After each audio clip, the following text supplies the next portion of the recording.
Stephanie Vane, I have a books. I'm a book nerd. There's so many books. Hello everyone, Stephanie here. Today's video is going to be my Top 5 Wednesday video. Top 5 Wednesdays being hosted by Sam of Thoughts on Tomes. I almost forgot her name. I'll leave the Goodread group link down below though. And today's topic is intimidating books. So one common theme between all of these is, yes, they're larger books, but I'm not necessarily intimidated by large books, except for one of the large books on here is just like large, and I'll like explain it when I see it. But these just, there's something about whether the author's writing or the content that I'm just like a little hesitant by it, and I don't really know why, but I just am. So let's just get into it. The first two intimidating books on here are from the same author, so I'm counting it as one, and that's because I'm intimidated by them for the same reason, and that is A Soldier of the Great War and In Sunlight and in Shadow, both by Mark Halperin. His writing is beautiful, but his writing is extremely unique to me. I found that I love, and I have found that he is extremely detailed, and like, this is like writing. This isn't just like something to tell a story, yeah, it's over. No. This is like holy moly writing. A lot to take in. I think that's the thing, is the way he explains things and stuff is a lot to take in. So these are intimidating books. This next one is because of a couple of reasons. First off, I saw the movie a few times when I was younger, and I have not seen it since. I like started watching it and then I forgot how absolutely long the movie was, so I haven't gone back to it. But made me hate clowns. It by Stephen King. I am not necessarily sure I'll be like creeped out by it, because I don't remember if it's, I don't know if the movie is as creepy to me now as it was when I was a 5-year-old or a 6-year-old. I probably last saw it when I was like 10, and then I started trying to watch it a while ago, and that just didn't happen. And not just that, but this is literally, I want to say, the only book I have on my TBR that is over 1,000 pages long. Like 1,000. I understand 800-900 pages, like, you know, that's fine. 800-900. This is,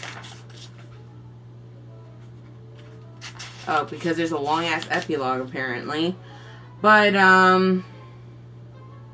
wow, took him like almost exactly, oh no, yeah, 4 years to write it. It's 1,138 pages.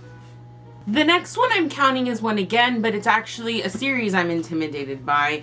And no, I mean, they're like large books, but I don't think that they're super huge. But it is the Antico Cycle series by S.L. Farrell, and I'm intimidated by this because this is a high fantasy series. Like, I mean, this is like, I know I want to read it, and that's why I bought them. It started off because I bought the second one, and I was like, oh, that sounds good. Found out it was the second one. I was like, let me buy the others.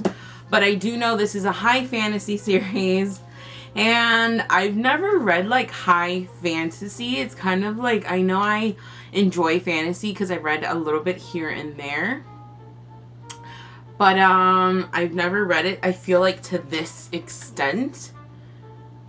And that's why it's intimidating to me, and I want to get into it. I think I'm gonna love it. I'm weird and I'm scared to read it, because what if I hate fantasy? What if this is a horrible series to start reading for fantasy? I don't know, but I own it. I'm never gonna get rid of them. I like the spines too much, but fantasy in general is probably intimidating to me just because, you know, like, I don't know. Elizabeth First, a novel by Margaret George. It's not because this book is 670 pages long. Okay, no, it is because it's that long.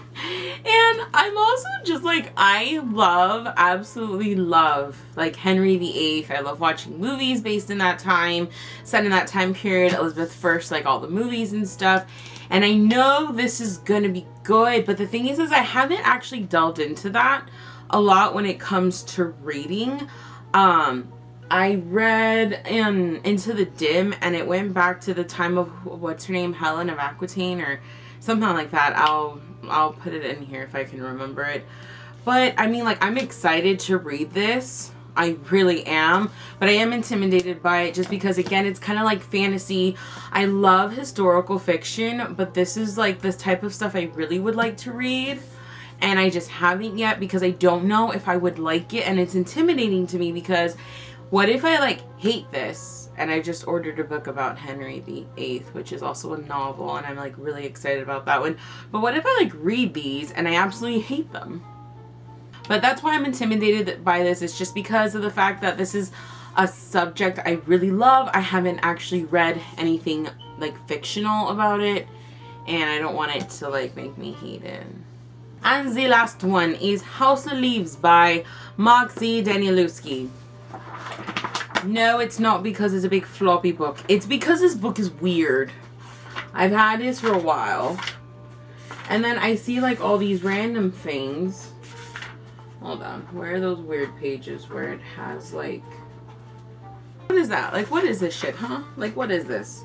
I'm excited to read it, but that's backwards, so... It's just the way in which it's written, and just I've heard a lot of things about this is really creepy. I mean, don't get me wrong, I'm excited, and I'm probably going to read this in like the fall because that's when I'm really into, you know, the creepy stuff. But those are the books that I'm intimidated by for one reason or another, because it's usually not really about the size of a book. I love large novels.